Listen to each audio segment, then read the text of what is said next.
Guys, thanks for joining me and welcome to my channel. My name is Varush and I'm excited to be here. This is your pick a card channel. So you want to subscribe to this separately from the main channel. It's a dedicated channel just for pick a card.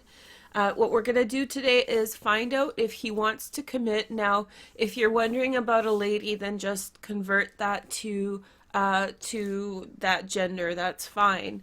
We're going to have three options today, and so we have three twin crystals guarding each option. Maybe one you're drawn to more than the others. I don't think I have autofocus on. Do I? No. So you can just take a look here at the options. So what you do is focus on the three piles, and maybe one is more resonant for you than the others. This is a beautiful one here in number 2. And then we have the third one. So these are all very balanced twins. So we're going to find out if he wants to commit and maybe give you some idea of which way to progress in your love.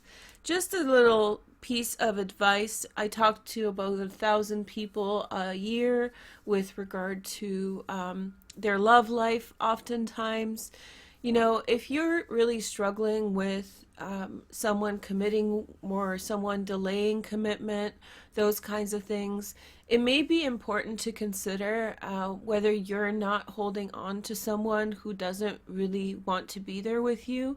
Now, if you're in the age group of like 16 or 15, teenager to your mid-20s, early 20s, that's a really common thing. But with years of experience and in retrospect, a lot of people who were serious about marriage, who were serious about relationships, they did form as couples in their early 20s. So contrary to popular advice, I do believe that if you want a serious relationship early on in your life, know that that's a harder thing to get because fewer people are at that stage of being ready. However, I do feel like going and dating someone casually just because you are young, you will find later on that there were couples who did form in their early 20s or teens and who were serious about each other and start families. So that's definitely possible. So if you are wondering whether or not someone will commit to you and you're getting some signals that, you know, they're not in it to win it, that kind of thing, then maybe consider that that's not your option. One of the most empowering things you can do for yourself is say, oh, this is what I want from a relationship, and have the confidence to tell someone who's not committing to you that you know, they can call you when they're ready, if they're ready, and leave it at that. Because I don't think that you should be enabling people who are not outright asking you to be with them and open to commitment. That's an answer in and of itself. The fact that they're sort of wavering or you're trying to wait for them to change their mind. Typically people don't change their mind. Now that's not 100% true across the board, but typically people don't change their mind. Typically people just have that kind of personality or are in that stage of life, and you should just be prepared to take it as it is. One of the horror stories that many women talk about, especially in their 30s, so if you're a little younger watching, this is something that happens a lot, is someone waits for another person only to find out that when that person is ready, they settle down with someone else. So you definitely don't want to wait for someone without any promise if you do want a commitment. If you're having fun, have fun. But if you're watching this video, most likely you are watching the video because you do want to commit and you're wondering whether or not the other person is serious. So hopefully this is a little bit of guidance, and let me know if you like a little bit of perspective.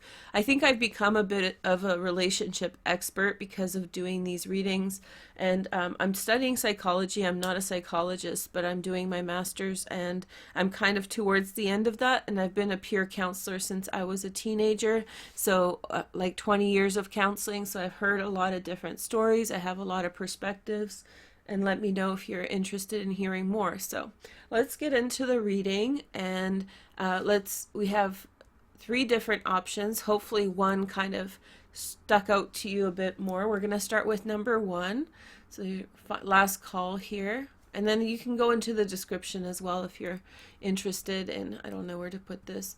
If you're interested, you can go into the description and get the cards that are in this pile. Okay, so hi number one, thank you for joining me. Welcome to my channel.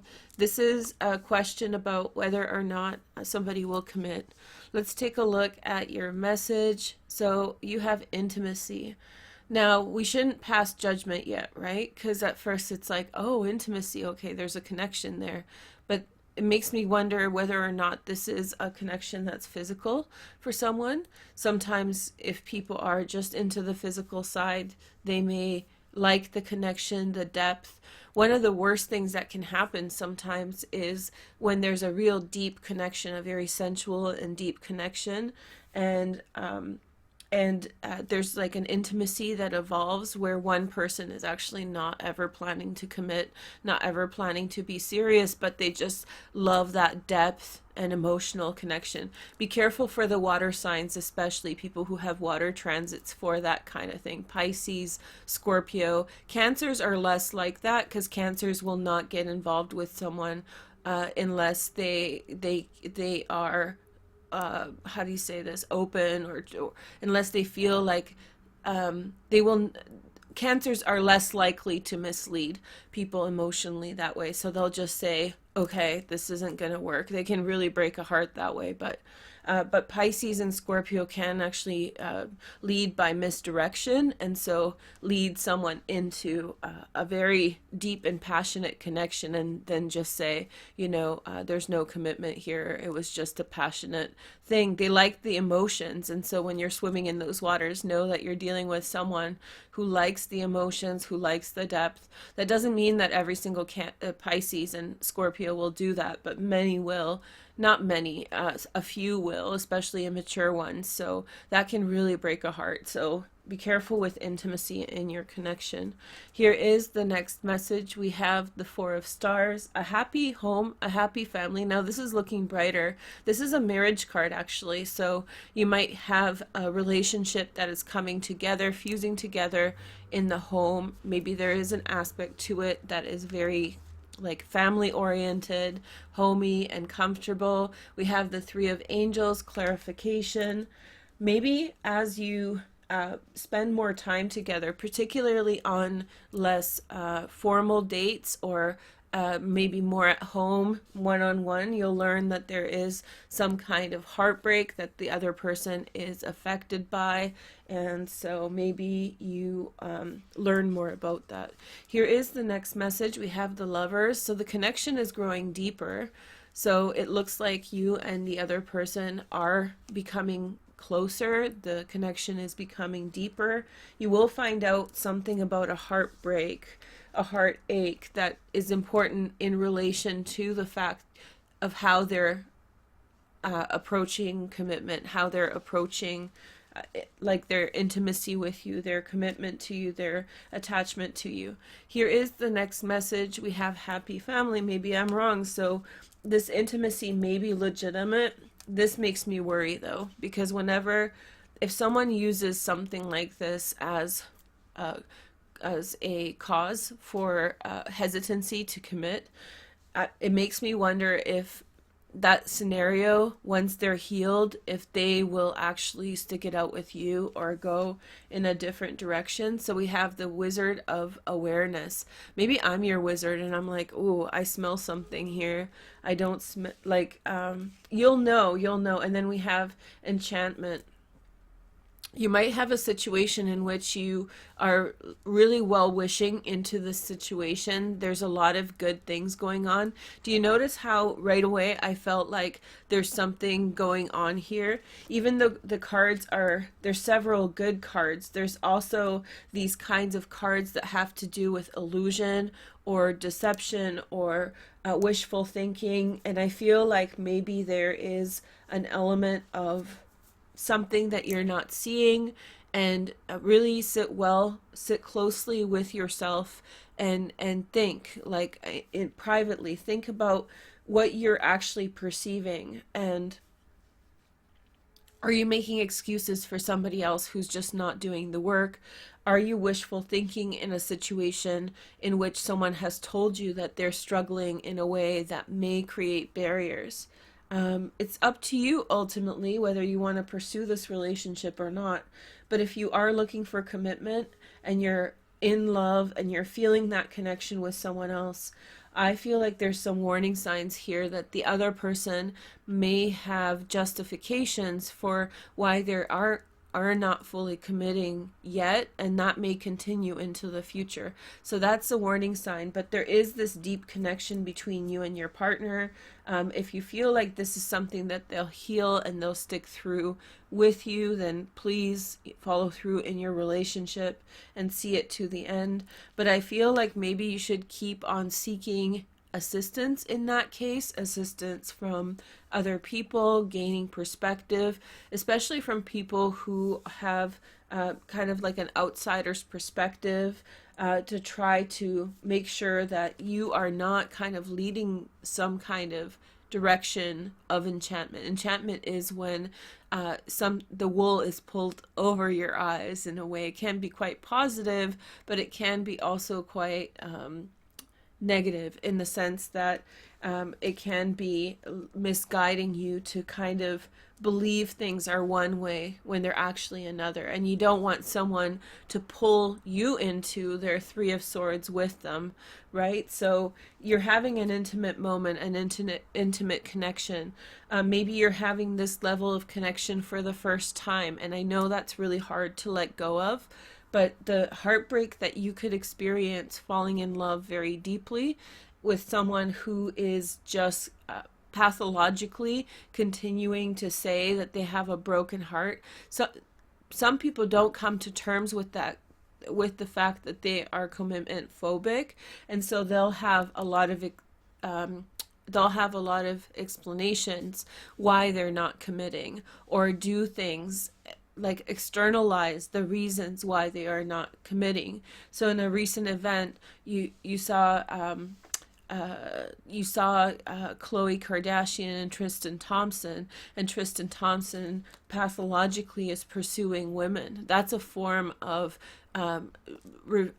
avoiding commitment. So they're forming this kind of situation where both of them are engaged in a love affair and deep intimacy, having children and all that.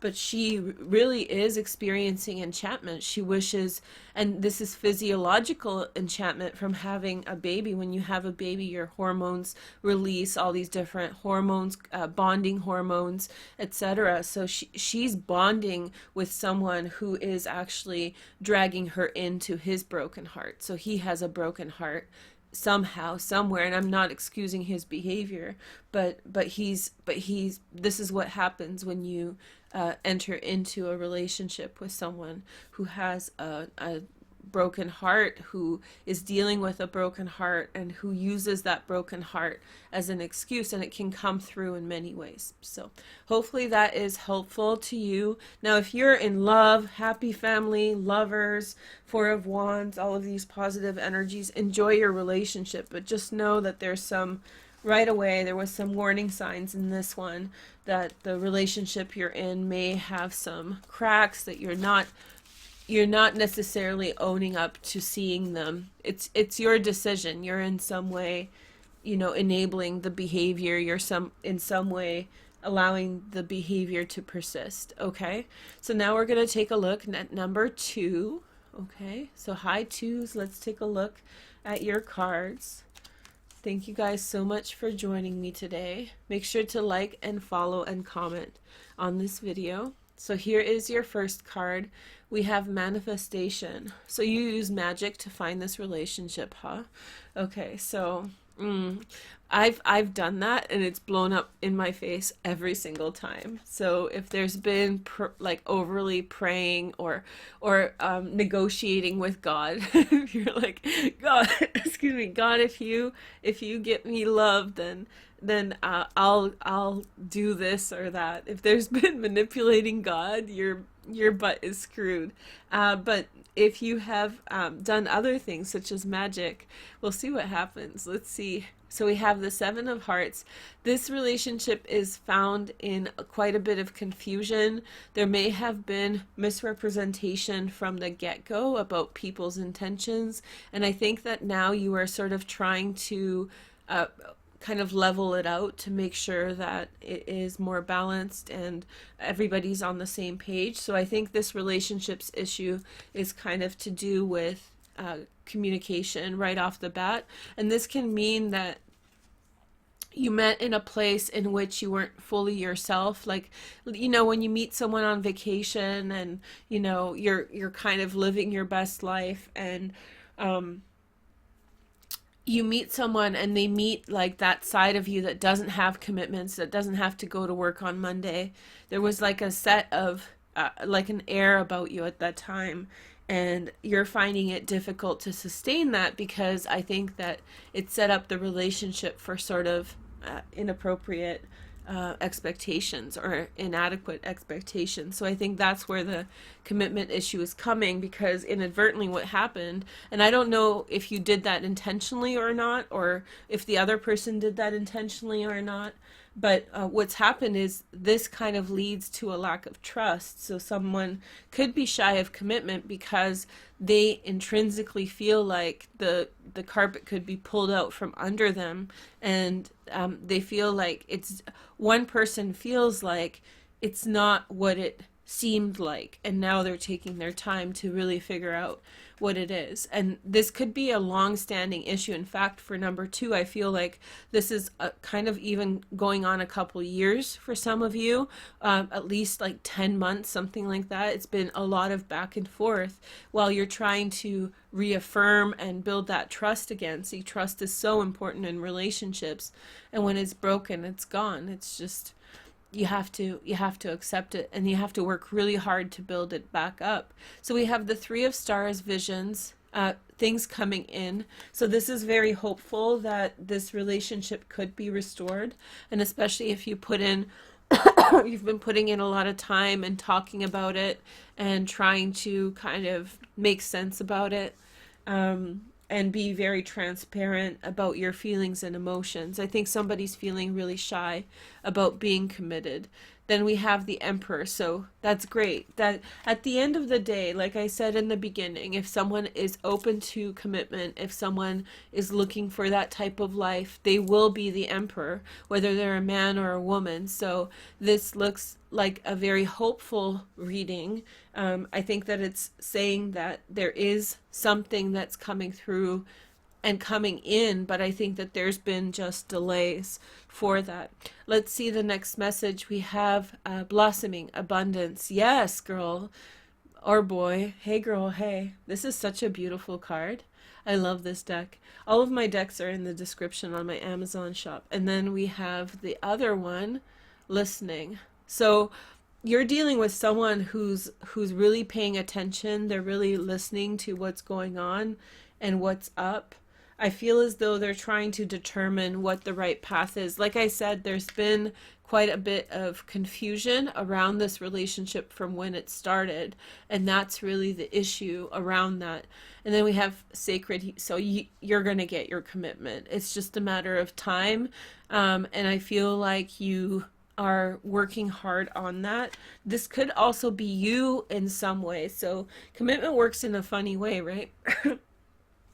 It could even seem like the other person is not committing to you, but maybe you're the one who is testing the situation out, and so the other person is so afraid of rejection that they're actually on the surface pretending like they aren't committing, where you're actually the one who is kind of not committing.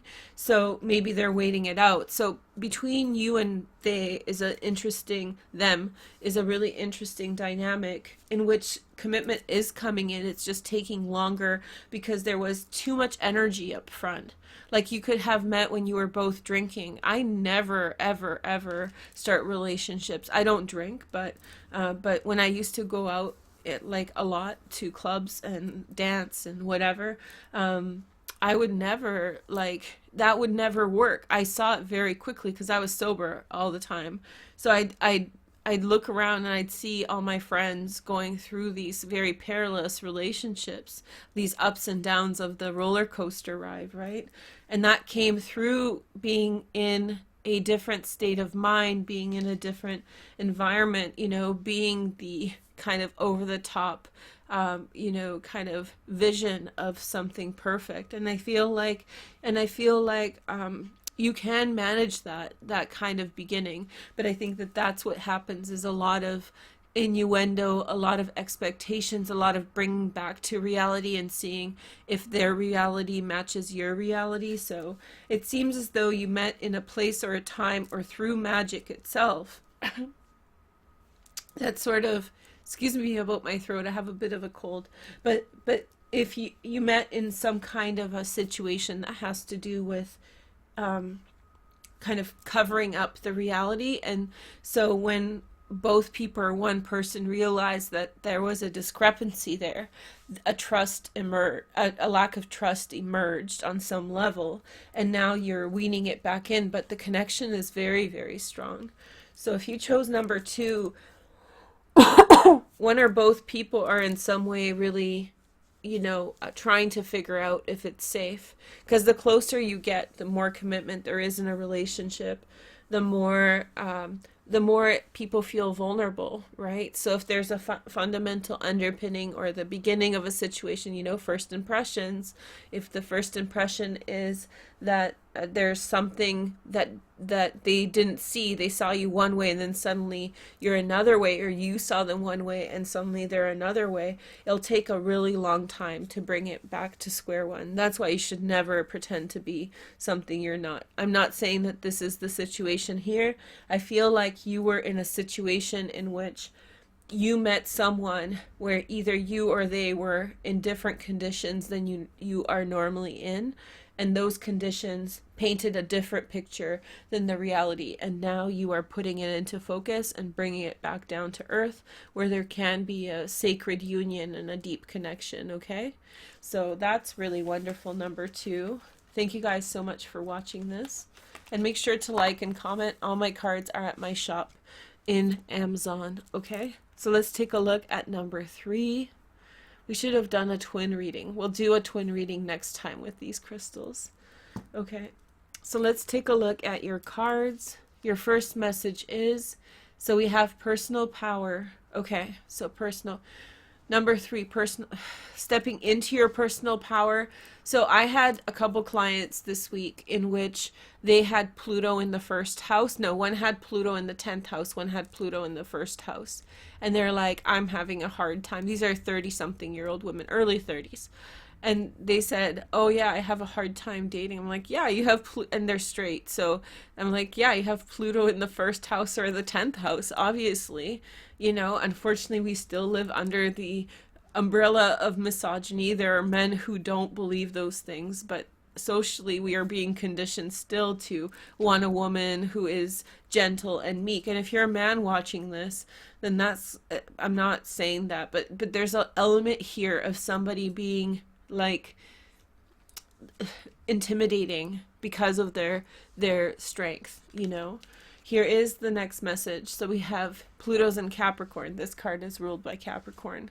So we have the shadow fear, intimidation, because you're putting a lot of cards down on the table. Sorry for the pun, but you're putting a lot of cards down on the table. And I think that it's like really being very hard for people to process. It's like short circuits. Here is the next message. We have the 6 of Stars, success, victory over the fear. That's fine. So somebody needs time to warm up to an idea. I think that someone has a lot of fear. I dated someone briefly for whom my Pluto was in their 12th house. No, in a relationship, do your relationship compatibility. If your Pluto is in their 12th house, they're not going to trust you. They're going to feel like you're the devil, like there's something up with you. And I'm like the nicest person, like in that way, in terms of like malevolence and evil. Like that's not me at all. So like I'm a tarot card reader on YouTube, like Varouche doesn't like vibe there. But sometimes certain transits may have a difficult connection, and so there's a lack of trust, there's a lack of openness, and when you're a strong person, I have this kind of vibe going on. I have Jupiter at the top of my chart, so it's like the jolly Jupiter girl, hey. But yeah, when you have this sort of energy of a lot of personal power, if you speak a lot from the subjective, from the I, it intimidates the crap out of people. And so people take a longer time to get to know you because there's a lot of crazies in the world, right? And so people have to take time to get to know someone, to know that they can really open up and be themselves, to trust the situation. And I think that you've taken a lot of steps, and I think in some way you've probably, like I have, dealt with this a lot. And so you already have your mechanisms through which you kind of try to communicate your strength to others in a palatable way. You know, there's a reason why things that are popular are kind of really middle of the road. It's because these kinds of things are on the extremes. We're on the, extreme curves of the standard deviation of a probability curve. So fewer people, it's middle of the road stuff. Parties, political parties, even though they say they're left and right, typically are more center, the big ones, right? Because they want to bring in all the fish. So when you're dealing with circumstances and you have this kind of vibe about you, you probably already have accrued a bunch of skills to bring people on board, to communicate to them, like, I may be tough, but I'm actually really nice. So the person you're dealing with in some way, it's scary to be close with someone like that, right? And if you are the person of this personal power, you have to work really hard to communicate a welcomeness towards others in your life, right? And you could also potentially be in the reverse situation where you're dealing with someone who has a lot of personal power and there's a lot of fear, which is throwing off the commitment completely. But I think you're overcoming it. This is Mars in Leo. Mars in Leo is incredibly brave. So if you have Mars in Leo, you're one brave cookie. So 6 of Stars, success, overcoming problems, and then we have the 4 of Trees. This is actually saying that in some way a person can fall back on their habits. So this is actually a bit of a problem for commitment, because if this person was afraid and then they go back on their habits on being conservative, and I don't mean politically, I mean holding back and not necessarily being so open to a relationship, you may find that a person is doing the same behaviors, no longer afraid, but may even say that they're uncomfortable, afraid, shy. They're reverting to their baseline. So you might be dealing with someone who's not necessarily easy to commit to, and this may be pathological. So if this is a red flag for you and you're watching this and you're like, oh man, I think I'm dealing with someone who is going to do this to me all the time. The 4 of Pentacles, the 4 of Trees, like holding back, being able to be open, but that's not their life strategy maybe. Let's see more cards before we make a final judgment. But it's starting to look like maybe you're feeling vulnerable. One person's feeling vulnerable because of their personal power, so they're giving people a lot of room, to warm up to them, that kind of thing. And then in the process of which, I think that you're feeling guilty because you're so strong, but you may be actually dealing with someone who has their own commitment issues. And this could be pathological. It showed up first as fear, but it could actually be a behavioral quality that they have to work out on their own. You can't be a part of that. So we have a caring connection proven. This is a back and forth one. So this one is a very flippy floppy, which to me is always a warning sign, a red flag. Here we have the heal the ouch. Oh, someone needs to. So yeah, so this person, when something is healing or when something's healing and it goes numb, like it swells and it goes numb and you can't feel it, this card can represent a state like that, where there is something that is underpinning, that is hurt, that a person is dealing with. Maybe they're not even facing it, maybe they're in denial, and this is, they have to go through the process of healing that before they're prepared to be open. But I think that there is a very curing connection that is available for you here, but it makes me wonder if you're not sort of overextending yourself to a person who has other things going on. This can be reversed, and you could find yourself being that person, not really being ready for a commitment as well, because you're still in need of healing. So think about it from both angles and see which one is right. And then you have the sorrow card.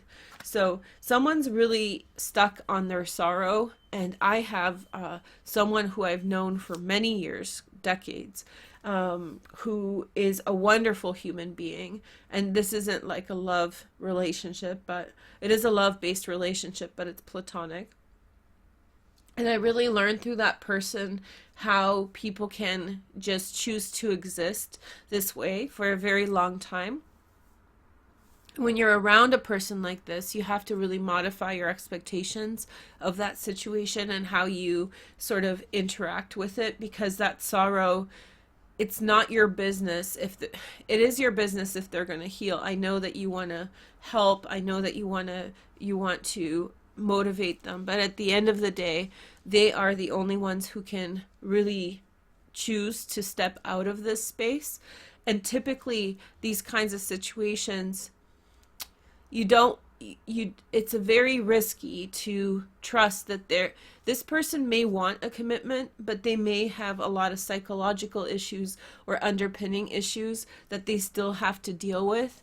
And a really important thing to remember is when a person is doing some healing, whatever kind of healing they're doing, they may not choose you on the other side. So waiting around for someone who's doing this can be very problematic for you, especially if you are looking for family, if you're looking for a commitment. Don't put yourself in a situation like that. It's very heartbreaking in situations where someone is hurt, but sometimes the healing will take years. And sometimes, and this is what I feel from this situation, the person who's hurt, who's expressing all these feelings of fear initially, but the person who's actually not making the commitment, who's holding back, is in some way living with the hurt, not in a way of healing. They're living with it as that is their life expression. And so they may at some point heal those things, but I think that at this time, I feel like there's no guarantee they'll heal, and if they heal, there's no guarantee that they're going to choose you at the other side. So I think that it's a very engaging situation. You're feeling very compassionate, maybe even somewhat vulnerable, that you are that you have all this personal power and that you make people shy. But I think there's other things going on here that are actually causing that person to not be open, to not be available. And I think that this is taking a person at their word may be in your best interest. Okay, thank you guys so much for watching. I hope you have a nice day, and I'll talk to you soon. Take care. Bye.